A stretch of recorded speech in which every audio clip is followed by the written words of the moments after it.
All right, it's Ken with Protricks, and today I am going to take a video. We're probably going to turn it into 3 different videos. We're going to make the super long one for the Protricks members, then we're going to make a medium one for the Patreon people, and then we're going to make a little short one for the YouTubers. Today what I asked all the Protricks members if they could submit any questions they had about chucks and techniques, and we're going to go over it. Originally I said it was going to be a follow along. I think I'm going to push this back a little bit, and I'm just going to cover the questions today and go over some things, because this could be, there's some theory that goes behind this, and I'd like to explain the reasonings behind it over just kind of follow along and learn like some tricks. The big question was asked by Sam, and Sam said, and I got to read this here, I was interested in learning miscellaneous moves or a kind of trick shot that adds some flavor to my style, like the Infinite X catches the wheels, chicken wings. What I mean is there are visually effective moves that you can do in close range with people, and in my opinion, they're also simple but unique. These moves are more intriguing over simply because I like to go to festivals and do moves in front of people that you do in a light show, so I can't quite pinpoint what kind of category that falls under. And actually, this is really important to talk about because I've talked about it only once out of the 800 videos or whatever, and that is distance. The distance that I stand from a person is going to depend a lot on how I choose to do my moves as a performer. This could also be, even in a martial arts tournament, if you get close to the judges or if you get close to the perceiver, we're going to have different moves. If I'm close like this, does this not get your attention more than if I was like this? So the focus, here's the basic premise of how I like to do it. When you're close to a person, the focus is your hands. The focus is intricacy. As we move back to medium range, this is range number 2, the focus is going to be more on the chest. It's going to be more on the body. And as we move back to far range, the focus becomes footwork. So those 3 will help you to decide what kind of tricks you want to do. Let me give you an example of a trick that doesn't look as good.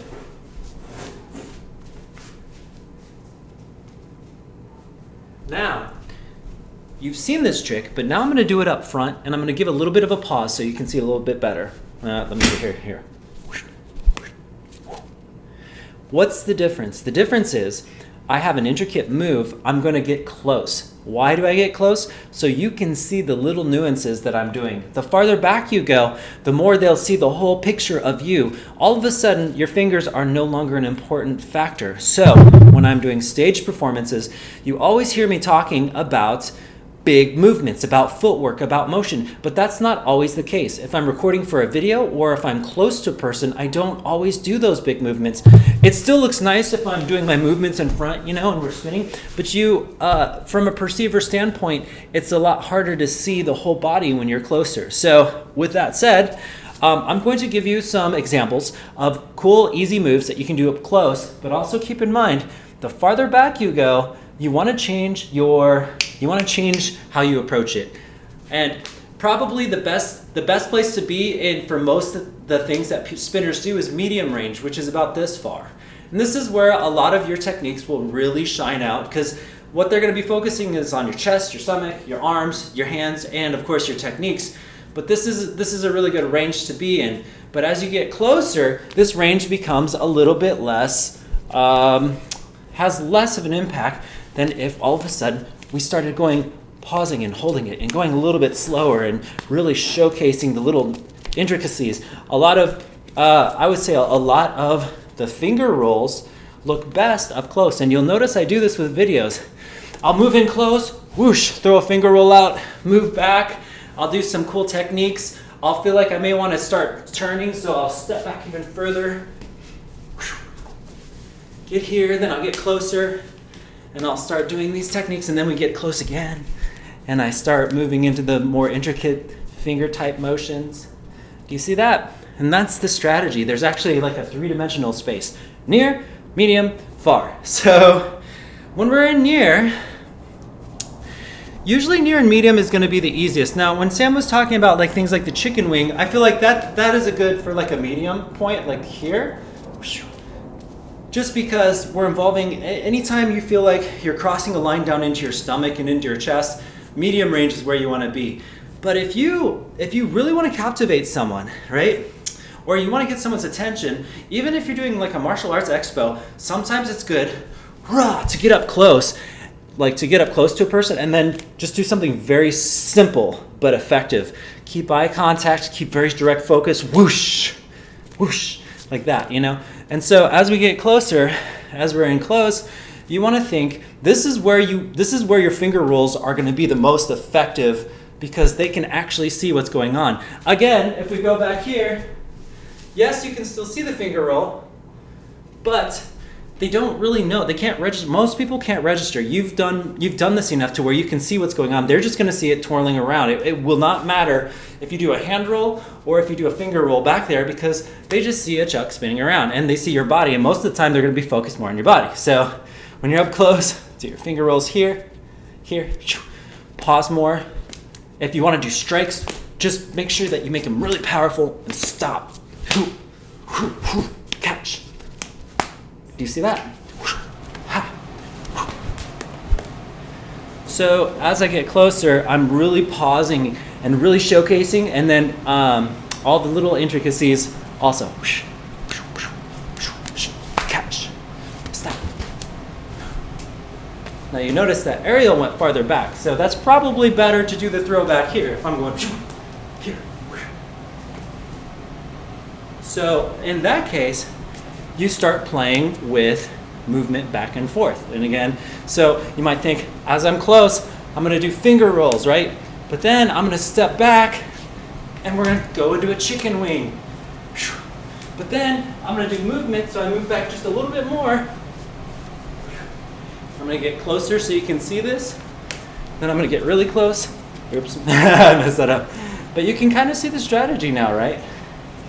Use distance as a strategy as well as timing. And we're just using distance right now. I don't want to talk about timing because I've talked about it before. But now that you have this arsenal, it will change the way that you approach all your techniques. So let's go over a few of them. One of my favorite up close ones is something I've done before, but I'll show you again. You know the moon wave, right? Anything dealing with digit rolls is really good up close. One thing to really accentuate is as you do your digit rolls, hold it really close. Like you'll notice that even as my hand gets closer, this becomes a super focal point. It's going to be the same. Now you don't want to hit people in the face if this is an actual person, but you definitely want to create a different space. So if my finger's like out here, that's good. But if it's coming forward, it really accentuates the focus. So I'll push it out. I'll kind of change my body sideways, and it comes out like that. You'll even see martial artists are like, yeah, right? That looks a little bit better than like this, rah. Like, do you see what I'm saying? So whoosh, we're really like accentuating that and pushing it forward. This is the focus. There's no doubt about that. So again, as you get closer, practice. I mean, this is not necessarily a specific technique, but a way to polish all your techniques and to reach into people. So obviously moon waves, sun waves are really good up close. So here's an example. Say you're a person and you're watching. I could just come up here like this, create eye contact, very slowly hold out my chucks like this, whoosh, hold it there for a second, lower it, maybe smile, I don't know. Do whatever you can just to like create some mystery about what you're doing, because most people don't understand this move. And if you just go straight into flow, and if you're just like this, like, hey, here's a person, hey, check this out, that's cool. But if you start out whoosh, a little more mystical, a little bit more slow, more deliberate, more intentional, stop so their brain can fathom what you just did right there. That's gonna create a greater impact. Hold it, boom, back, whoosh, pause. Whoosh. See that?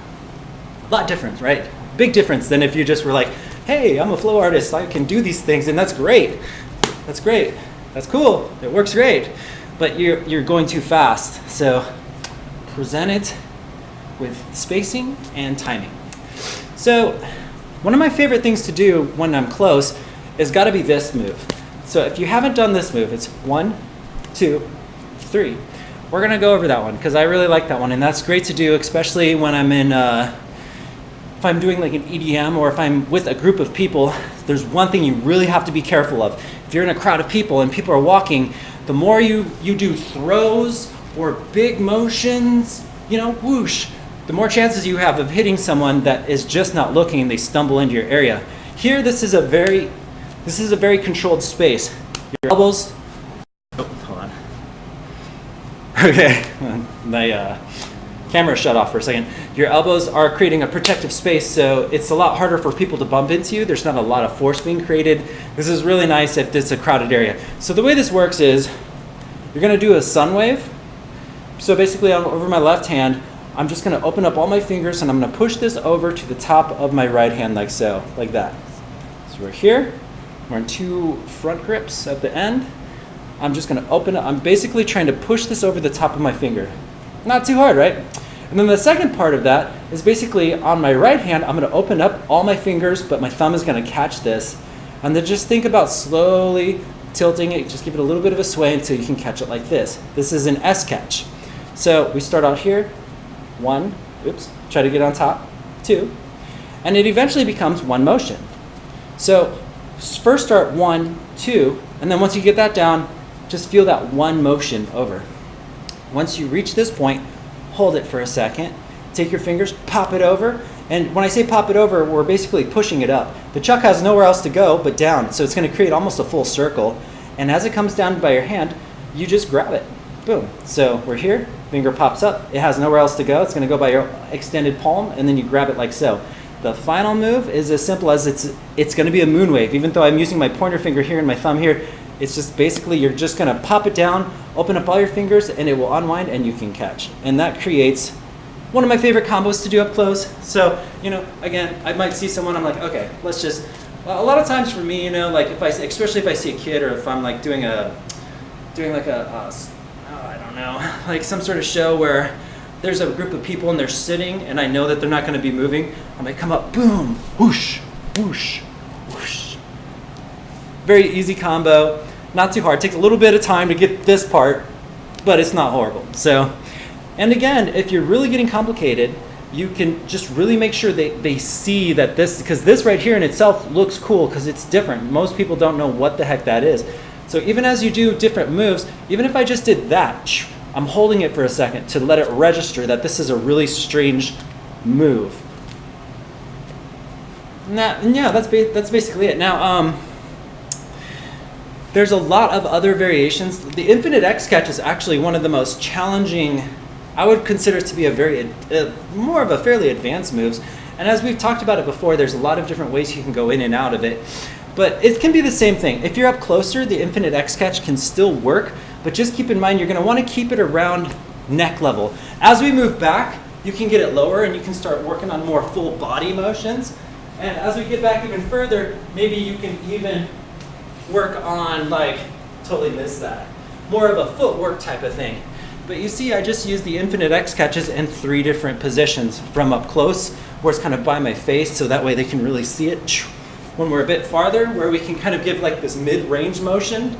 And this is going to be the one that you're going to see like the most traditional type of thing, like the most common kind of chucking is about this space.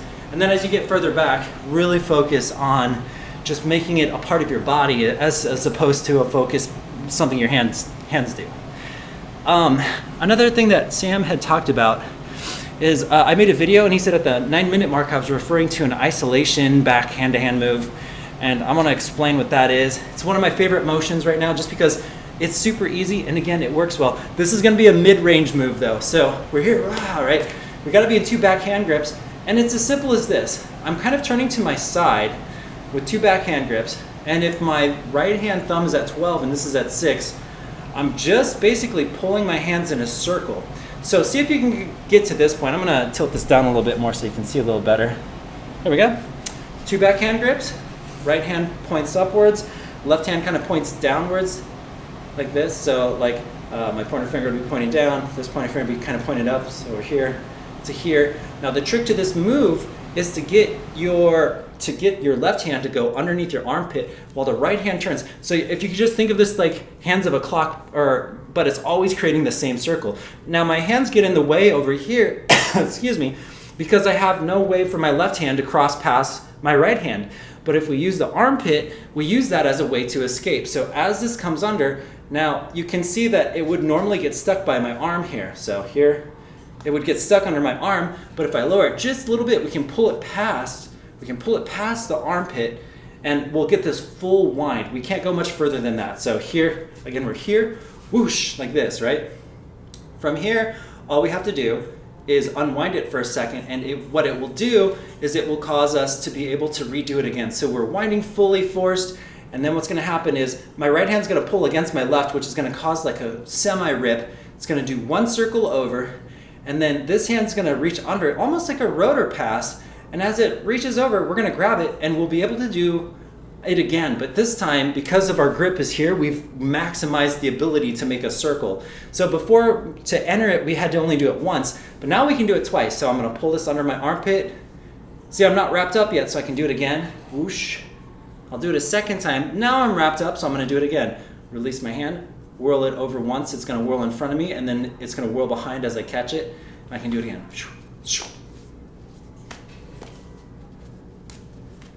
This is nice because, again, it's another one of those visual things. You want to slow it down when you do it. And isolation is basically, most of the time the chuck moves and it creates a circle like this, right? But what an isolation is the ability to take a chuck and to kind of make the circle, like to make both ends create the circle instead of one end creating the circle. So if this was a paintbrush, this is making a circle. But now what we're doing is we're trying to stay inside of it. So the center of it is actually the center of the circle. So it kind of isolates. It creates kind of an optical illusion. Like, for instance, this is more of an isolation. You're going to see it creates a different kind of a look. I'm creating a circle, but it looks a lot different than if I were just to spin it regularly. And we don't need to go into that part of the isolation, but that's what this is essentially doing, is you're creating like this false circle that happens simply by, using your hands to control it. The nice thing is if you have both sides, you don't really have to work that hard to get this kind of thing. Now, you might have noticed I'm doing that too. Like, sometimes I go across twice, and all I'm doing is I'm adding a hand roll at the end, because once your hand gets wrapped like this, if you want to escape the move, as you pop it over, just make this a back to front hand roll. So as this goes over, I can just do a back to front hand roll to get out of that motion.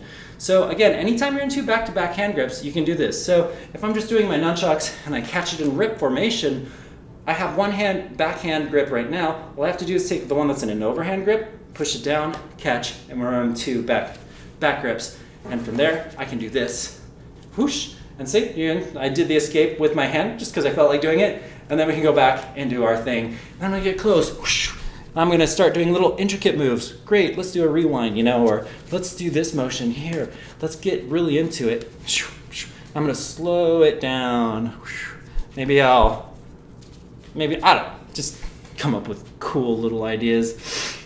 And then I'm going to go backwards again, and we're going to get into the infinites, things of that nature. So what's really good, what is visual, is a lot depends on you. For instance, if you make the same patterns, if you think that your chucks are like paintbrushes, right? And it's always creating some sort of pattern. So if you're always making this circular pattern, you're going to numb the audience with that energy. So sometimes it's not even to think about the technique, because this is a technique, this is a technique, this is a technique. But because your chucks are doing the same direction, and it's going to have the same feel. And to someone that doesn't know the difference between a left hand back to back and a right hand front to front, they're not going to make the distinction that it's different. So when you're showcasing for other people, it's good to break it up, which is why I say, like, as we're doing this, stop for a second and then change direction, and then stop and then change direction. And what I mean by direction, I actually mean planes. Change your planes, change your timing. Don't make it look like it's always just this one circle that keeps moving the same way, or throw it up in the air, Obviously, anytime you do a throw, it's fantastic, but if you don't let people know you're throwing, like if I do this motion here, it's really hard for people to know that I even threw it.